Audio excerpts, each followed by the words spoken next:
Assalomu alaykum, hurmatli kitobxonlar. Bugun sizning e'tiboringizga atoqli o'zbek yozuvchisi va shoir G'afur G'ulomning Shum bola asarini taqdim etmoqchimiz. Asar 1936-yilda, o'sha urushning mashhur yillarida yozilgan. Asarda 20-asrdagi o'zbek xalqining turmush tarzi, Ikkinchi jahon urushining xalqimizga bo'lgan ta'siri hamda o'zbek xalqining azaliy urf-odatlari tasvirlangan. Shum bola qissasining bosh qahramoni ham shunday og'ir kunlarda otasidan ayrilgan 14 yoshli bolakay. Onasi bir etak bolani boqish uchun kun bo'yi tinim nimaligini bilmaydi. Shum bola bo'lsa, tengdoshlariga qo'shilib erta tongdan to qorong'u kechgacha ko'chadan kirmaydi. U yerga ursa ko'kka sapchiydigan, bir joyda uzoqroq turib qolsa yuragi siqilib ketadigan tinib tinchimas bolalar xilidan. Kunlarning birida u onasini xafa qilib qo'yganidan xijolat bo'lib qolaversa, biror oy mehnat qilib pul topib kelish ilinjida yo'lga tushadi.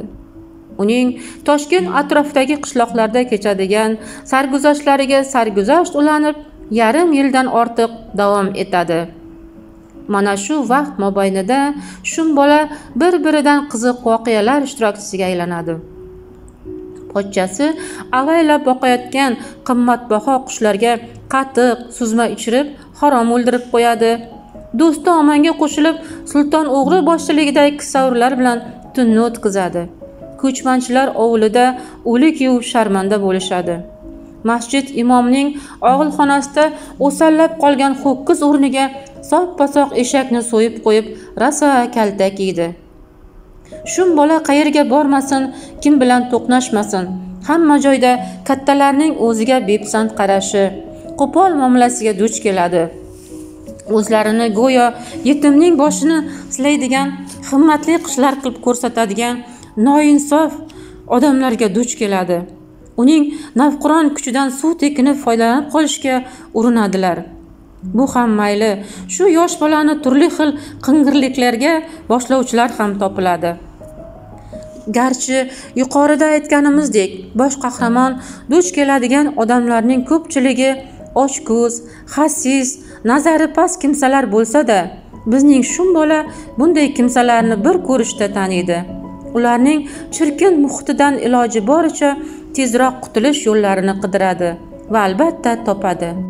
Aziz kitobxon, bu asarning to'liq tafsilotlariga ega bo'lmoqchi bo'lsangiz, bu asarni o'qib chiqishingizni tavsiya qilamiz. Asarni o'qir ekansiz, beixtiyor zavqqa to'lasiz, xalqimizning o'tmishiga nazar solasiz. Siz bu asarni o'qiyotganda sabot bilan o'qing, mushohadalar qiling, o'tmishimizni, tariximizni o'rganishga harakat qiling. Bu yo'lda sizga zafarlar tilab qolamiz. E'tiborlaringiz uchun rahmat.